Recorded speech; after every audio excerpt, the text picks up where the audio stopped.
دایکن دلسوز و برومت گلمه تکوشر هن همو بخیر و خوشی هاتن. Sazên Zimanê Kurdî û Platforma Sazên Demokratîk li bajarê Amedê di çarçoveya 15 Gulanê Roja Zimanê Kurdî de deklarasyonekê eşkere kirin.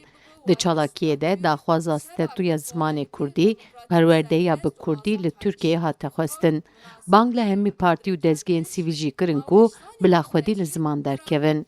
Neteweya Kurd li Bakurê Kurdistanê xwedî kîjan fikr û ramanan be.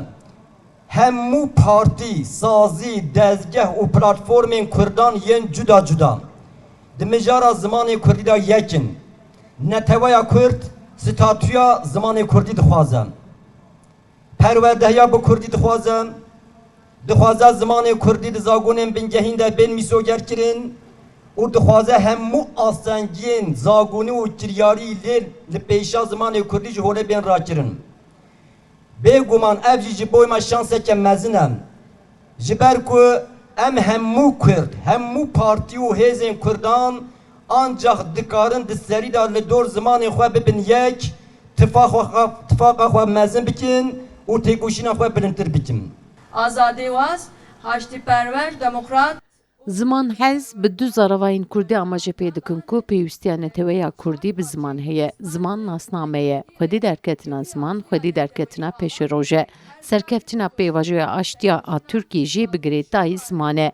Yekîtiya Kurdan jî bi girêdayî ziman e. Türkiye'de işte proje 6 milyon zoneki Witiye'de Kurdi est. O nüfusu Türkiye hemen nime yezi Kurdu. In Kurdo razi toyun göre hoteşt milyon zaza esti. O mavazeni ki seba Kurdo yev statüye zondi Kurdo bu.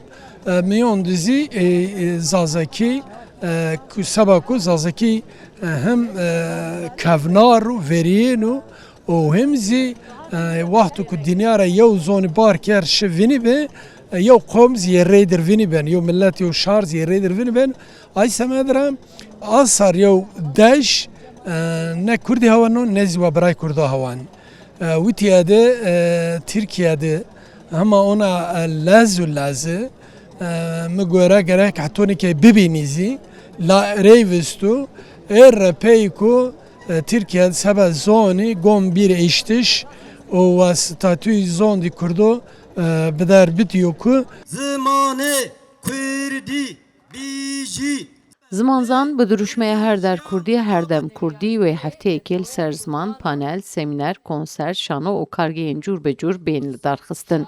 Sevda Kaplan, Kurdistan TV, Amed.